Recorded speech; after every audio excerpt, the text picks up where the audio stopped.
Hi friends, welcome to C2 hills. ഞാനിന്ന് വയനാട്ടിലുള്ള കുറുവ ദ്വീപിലേക്ക് എത്തിയിരിക്കുകയാണ്. ഇവിടുത്തെ ചില വിശേഷങ്ങൾ നിങ്ങളുമായിട്ട് പങ്കുവെക്കാം.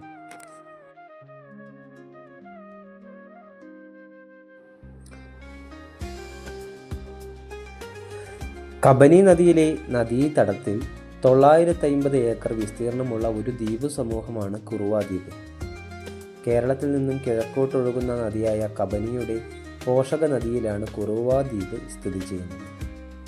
ജനവാസമില്ലാത്ത ദ്വീപാണിത് കേട്ടോ. സംരക്ഷിത മേഖലയായി ഇവിടെ പലവിധത്തിലുള്ള പക്ഷികളും ഔഷധ ചെടികളും സസ്യങ്ങളും വളരുന്നു.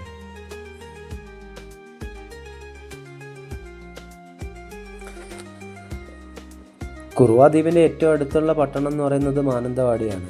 അവിടെ നിന്നൊരു 17 കിലോമീറ്റർ അകലെയാണ് കുറുവ ദ്വീപ് സ്ഥിതി ചെയ്യുന്നത്. കോഴിക്കോട് നിന്നും ഇവിടെ വരാൻ വേണ്ടിയിട്ട് 115 കിലോമീറ്റർ ഏകദേശം ദൂരമുണ്ട്. അതേപോലത്തെ സുൽത്താൻ ബത്തേരിയിൽ നിന്ന് 58 കിലോമീറ്ററാണ് ഇവിടത്തേക്കുള്ള ദൂരം.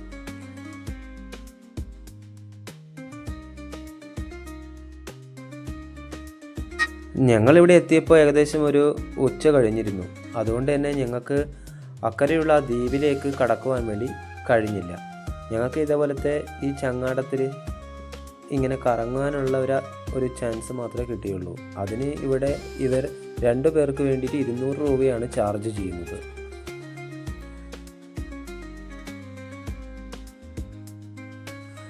ഈ നദികളിൽ ഇങ്ങനെ മഞ്ഞ് തുള്ളികൾ പോലെ അല്ലെങ്കിൽ മഞ്ഞ് പോലെ കാണപ്പെടുന്നത് എന്താണെന്ന് വെച്ചാൽ ഒരു പഞ്ഞിയാണ്, ഒരു കാട്ടുപഞ്ഞിയാണെന്നാണ് ഇവിടെയുള്ള ആളുകൾ പറഞ്ഞത്. അപ്പോൾ അതിങ്ങനെ ഇവിടുത്തെ കാറ്റിൽ ഇങ്ങനെ മഞ്ഞ് തുള്ളികൾ അല്ലെങ്കിൽ സ്നോഫോളൊക്കെ പോലെ ഇങ്ങനെ പാറുന്നതും അതിങ്ങനെ നദികളിലേക്ക് കൂടി ഒഴുകുന്നതൊക്കെ കാണാൻ നല്ല രസമാണ് കേട്ടോ. നമ്മൾ ഈ വയനാട്ടിലേക്ക് കടന്നാൽ തന്നെ നമ്മൾ മറ്റൊരു ലോകത്തിലേക്ക് എത്തിയതുപോലെ തന്നെയാണ് നമുക്ക് ഫീൽ ചെയ്യുക. കാരണം അതേപോലെ തന്നെ ഈ കുറുവ ദ്വീപ് ഏരിയയിലും ഇവിടെയുള്ള ആളുകൾ വളരെ നല്ല രീതിയിൽ തന്നെയാണ് നേച്ചറിനെ പ്രൊട്ടക്റ്റ് ചെയ്യുന്നത്. നമുക്ക് ശരിക്കും ഒരു കാട്ടിലേക്ക് എത്തിയ ഒരു പ്രതീതി അല്ലെങ്കിൽ വേറെ ഒരു ലോകത്തേക്ക് എത്തിയ ഒരു പ്രതീതി നമുക്ക് നമ്മുടെ മനസ്സിനും ഒക്കെ ഒരു കുളിർമയൊക്കെയാണ്. ഭയങ്കര രസമാണ്. കണ്ടില്ലേ, നമുക്കിവിടെ എത്തുമ്പോൾ തന്നെ നമ്മളുടെ മാനസിക സന്തോഷം തന്നെ അങ്ങ് കൂടും. അടിപൊളി വൈബാണ് കേട്ടോ.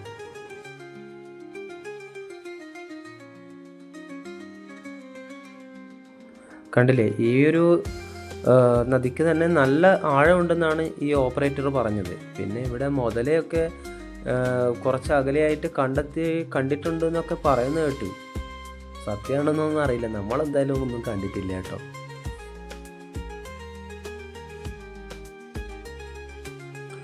കുറുവ ദ്വീപിലൊക്കെ വരുന്നവരാണെങ്കിൽ രാവിലെ തന്നെ എത്തിച്ചേരാൻ വേണ്ടി ശ്രദ്ധിക്കുക. എന്നാൽ മാത്രമേ നമുക്ക് ആ ദ്വീപിലേക്ക് പോകാൻ വേണ്ടി പറ്റുകയുള്ളൂ. ഇപ്പോൾ ലിമിറ്റഡ് ആയിട്ടുള്ള സീറ്റ്സൊക്കെ അങ്ങോട്ടേക്ക് കടത്തിവിടുന്നുള്ളൂ, ആളുകളെയൊക്കെ കടത്തിവിടുന്നുള്ളൂ കൊറോണയ്ക്ക് ശേഷം. പിന്നെ ഒരു 2 മണി 3 മണിക്ക് ശേഷമൊന്നും അങ്ങനെ ഉള്ളിലേക്ക് ആളുകളെ കയറ്റുന്നില്ല ദ്വീപിലേക്ക് നമുക്ക് കടന്നു കഴിഞ്ഞാൽ നമുക്ക് നടന്നിട്ട് തന്നെ അവിടെയുള്ള നാച്ചർ എൻജോയ് ചെയ്യാൻ പറ്റുന്നതാണ് കേട്ടോ. പിന്നെ ഇവിടെ വരുന്നവർക്ക് എടക്കൽ കേവ്സൊക്കെ അടുത്ത് തന്നെയാണ്, കാണാൻ കഴിയും.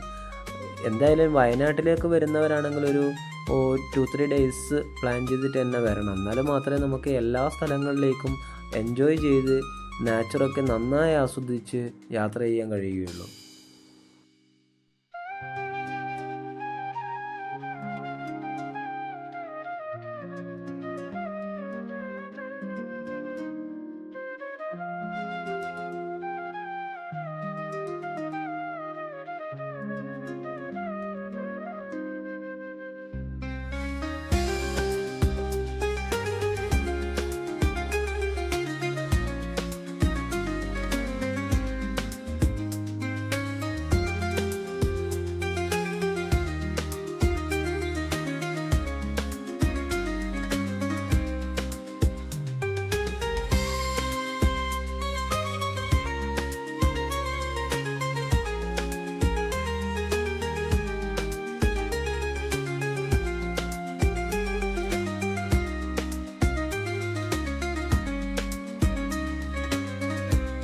കാടിനെ അറിയാനും കാടിൻ്റെ ഭംഗി ആസ്വദിക്കാനും വയനാട്ടിലേക്ക് തന്നെ വരണം. ആ കാട്ടിൻ്റെ ആ ഒരു വന്യതയും ആ ഒരു മൗനവും ആ ഒരു നിശബ്ദതയും എല്ലാം നമുക്കിവിടെ ആസ്വദിക്കാൻ കഴിയും. വയനാട് തന്നെയാണ് കേരളത്തിലെ ഏറ്റവും നല്ല കാട്. പ്രകൃതി സ്നേഹികൾക്ക് ഏറ്റവും നല്ല ഒരു യാത്രാനുഭവം അത് വയനാട് തന്നെയായിരിക്കും എന്ന് ഞാൻ ഉറപ്പ് പറയുകയാണ്. കാരണം വയനാട്ടിലെ ഒരുപാട് സ്ഥലങ്ങൾ നമുക്ക് എത്ര വട്ടം കണ്ടു കഴിഞ്ഞാലും മതിവരാത്തതാണ്. ദൃശ്യഭംഗിയുടെ ഒരു രാജകുമാരി തന്നെയാണ് വയനാട്.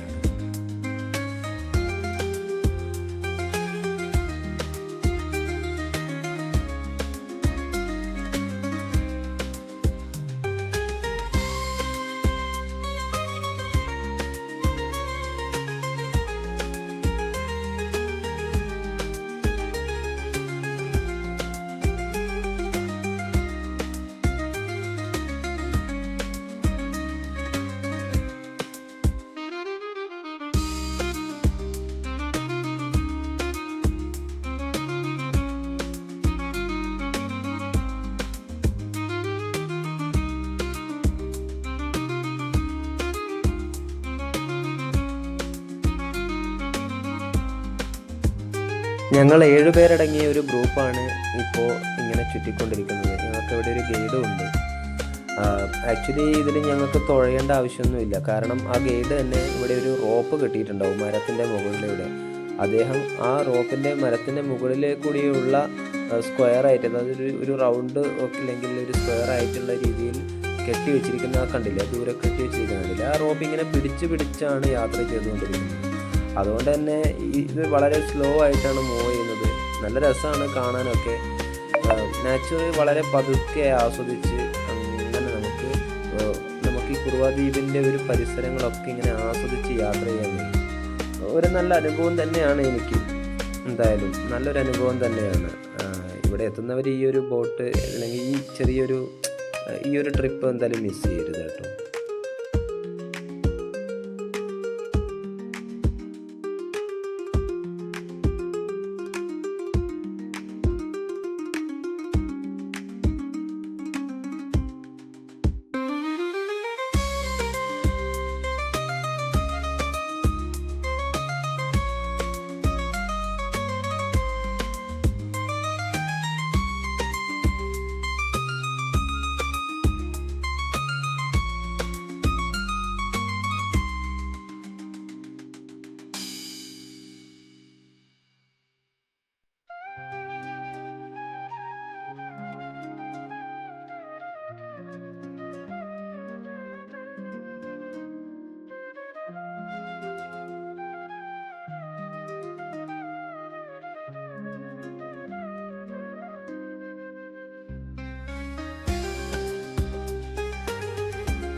ഏകദേശം ഒരു 3:30 ആയപ്പോഴാണ് ഞങ്ങൾ ഈ യാത്ര സ്റ്റാർട്ട് ചെയ്തത്. 3:30-4 മണിയോട് അനുബന്ധിച്ചാണ്.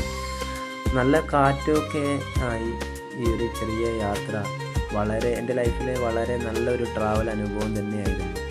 നിങ്ങളും ഇവിടെ കുറുവാ ദ്വീപിലെത്തുമെങ്കിൽ ഈ ഒരു യാത്ര മിസ് ചെയ്യരുത്. ഇങ്ങനെ നാച്ചറൊക്കെ ഒന്ന് ആസ്വദിച്ച് യാത്ര ചെയ്ത് അവിടെ വേറെയും ഒരുപാട് തരത്തിലുള്ള അഡ്വഞ്ചേഴ്സ് കാര്യങ്ങളൊക്കെ ഉണ്ട്. അതൊക്കെ നിങ്ങൾ എക്സ്പ്ലോർ ചെയ്യാവുന്നതാണ്. ഞങ്ങൾക്ക് ഈ ഒരു ടൈമിന് അത് മാത്രമേ അവൈലബിൾ ആയിരുന്നുള്ളൂ. ഈ ഒരു ഞണ്ടില്ലേ ബാംബു റൈഡ് അതുമാത്രമേ അവൈലബിൾ ആയിരുന്നുള്ളൂ. എന്തായാലും ഞങ്ങളങ്ങനെ നല്ല കുറച്ച് ഓർമ്മകളുമായിട്ട് ഇവിടെ കുറുവാ ദ്വീപിൽ നിന്നും തിരിക്കുകയാണ്.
വയനാട്ടിലേക്ക് വന്നു കഴിഞ്ഞാൽ നമുക്ക് കഴിക്കാൻ പറ്റുന്ന ഒരു ഇതാണ് മുളയരി പായസം. മുളയരി പായസവും പാലട പായസവും ഒക്കെ മിസ് ചെയ്യരുത് കേട്ടോ. നല്ല രസമാണ് ഇവിടുത്തെ.